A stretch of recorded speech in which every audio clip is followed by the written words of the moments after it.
So as Kill Team for 40K continues to evolve, we need to start pushing out some tactics, looking at some ideas. And the biggest challenge here is if you play, I was going to say regular 40K. However we define regular 40K, standard Warhammer 40,000, the shift to Kill Team is very interesting because the tactics are vastly different, but there's this illusion that everything's the same, where familiar units, familiar ways of engaging, playing various missions on there, and with some slight adjustments, I mean, you'll do very well, but with some slight adjustments, we can start to do really, really well. And I love Kill Team because there's this idea in Warhammer 40,000, the narrative, as you build up your model collection, you want to get the most out of it. You want big games, small games, medium-sized games. So Kill Team is a great way, even if you prefer larger battles or you prefer mainstream 40K, exploring Kill Team is a great way to get more use out of your dedicated models on there. So the number one thing, transition, focus that we need in making that shift is to realize the rules of engagement are vastly different. Now, I realize that there's kind of this evolving tournament format, and the Kill Team table seems set with this idea of what I call pocket terrain, where you have barriers or walls and cover set at 4 or 5 or 6 points on the table.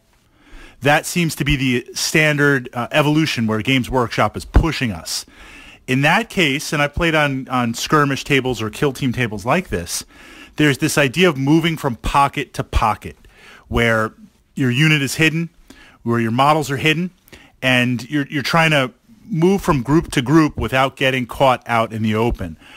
I realize why they're doing this. They're doing this from the perspective of forcing you to be dynamic, forcing you to always be on the move. And that's great. What we don't want to see in a skirmish game is attack versus defense, that type of scenario. It's out there. It's possible. Certainly we want to explore it. But you see a lot of this in regular 40K, kind of castling up, turtling up, castle doctrine, where one person is clearly the attacker and one is the defender. We want a fast-moving, dynamic game back and forth. As the terrain changes, because you can set up your own Kill Team tables, your own skirmish tables, as the terrain becomes more dense, it creates even more opportunities for movement. And now it starts to kind of shorten things out there. And we're going to talk about snipers in a second, because you would think that sniper units are going to excel and work on Kill Team, but there's a challenge with rules of engagement. So let's focus on that. Let's take a look at that for the checklist here, and then we'll talk about some other tactics and kind of move in that direction. Well, it depends on your army. If I lose a couple of dozen gaunts from my 40K army in a turn, hey, it's no big deal. If you lose 5 or 6 or 10 Space Marines, depending on the list, it's no big deal. Not that you ever want model losses in 40K, but the wound resources in Warhammer 40,000 for a regular game, because I know there's various models out there, modified by toughness a little bit, it's built in that you're going to lose stuff every single turn. And eventually, depending on the mission and at the level of model resources that you're playing, you will reach this tipping point where now you don't have, so as you take losses, your dice pool gets smaller and smaller. And at some point, when you dip below that, now you're not going to have enough models to generate dice to win the mission. And by generate dice, if you take a group of tactical Marines in Warhammer 40,000 and put them down on the table, based on their weapon profiles, how you have them configured, physically put some dice next to them, or calculate it in your mind virtually. That's the dice pool that unit can generate. Repeat that across all your other units in 40K. That's your dice pool. That's all you have for the entire game. You might have some abilities to reroll. You might have some abilities to boost the dice in that second, but essentially it's a finite pool. As you lose models, you get less and less and less and less. Now, Kill Team, every loss in Kill Team is massive. Is really, really massive. Because if we go back and look at the dice pool, put out your Kill Team, the dice pool that it generates is very, very small. We see this in other smaller unit games. A great example, and I'm not just saying this because I am a fan of it, but I love BattleTech. If you go and look at a couple of BattleTech battle reports, certainly the flow of the rules is a little bit different and ranges are different, but what you'll see is BattleTech is a game on average of 4, 5, 6 mechs, these kind of war robots, maybe a couple of tanks, a couple of infantry, much, much smaller units compared to 40K. And when you watch a BattleTech battle report, as soon as someone takes 2 or 3 losses and lose some mechs, the momentum of the game shifts tremendously. Not that it's impossible to recover, but it's much, much harder.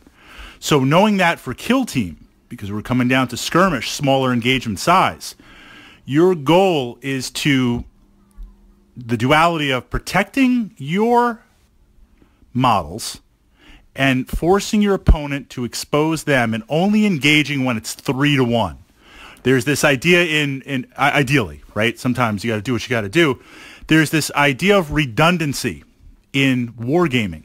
1 is none, 2 is 1, 3 is some. When you want to accomplish something, depending on the game system, you have to hit, you have to wound, there's cover saves, there are armor saves, or you have to hit, then it has to be a location, then you have to roll for damage, you have to roll for armor penetration in various systems that are out there. But there's a couple of things that you need to make happen to make a model disappear in Kill Team, right? To get it down, it has to go through these kind of steps. So the last thing you want to do is embrace the random, meaning I'm running from one group of cluster to the next, and okay, you pop a model out, you shoot, it's one model. You might hit me, you might take me out, but what are the odds? You want to rely on that luck? You're not bracing enough dice.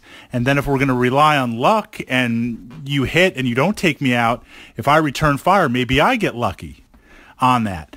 So you want to look to engage 3-1, which means if something shows up, if it's one model, then I'm going to pop out with 3 and try to shoot at you or try to engage from that perspective. It could be if you pop out with 2 or 3 models, I'll pop out with a few more as best you can, because if something appears and you take that shot, you need to put that model down so it is not capable of shooting back. You need to be a little bit more aggressive with how you engage. Discriminating would actually be better. Discrimination with aggressiveness. Pushing that forward on there with how you're going to engage with it versus, say, regular 40K where you line up and you just kind of shoot. So on that end, as you kind of build out, and certainly, we're seeing certain kill teams that are a little faster than others, and there's a lot of unique pieces for each kill team that's out there, but mobility is key. Mobility is key. The ability to move from oasis to oasis, grouping of terrain to grouping of terrain, and being able to engage from places where you can overwhelm your opponent. That is the key feature of Kill Team versus castling up, standing up. All right, so let's say someone has a good piece of terrain, or they're playing correctly in that they're not breaking up their group, they're sticking together as a group, so you can't isolate 1 or 2. Where do we utilize there? This is where if you can have one model that has the ability to move pretty quickly and is somewhat expendable, even though nothing's expendable, if you can siphon that off, if you can send that in another direction, or you can try to outflank, and by outflank I mean like move up and literally move up the other side of the table, you're not going to engage with that model, but it might pull off 1 or 2 other models. Your opponent, now if you ever see that, you just ignore that. Don't go after that bait. But we see this idea of a bait model, a siphon model, a commando model, whatever tactic we want to call it, whatever nomenclature we want to give it.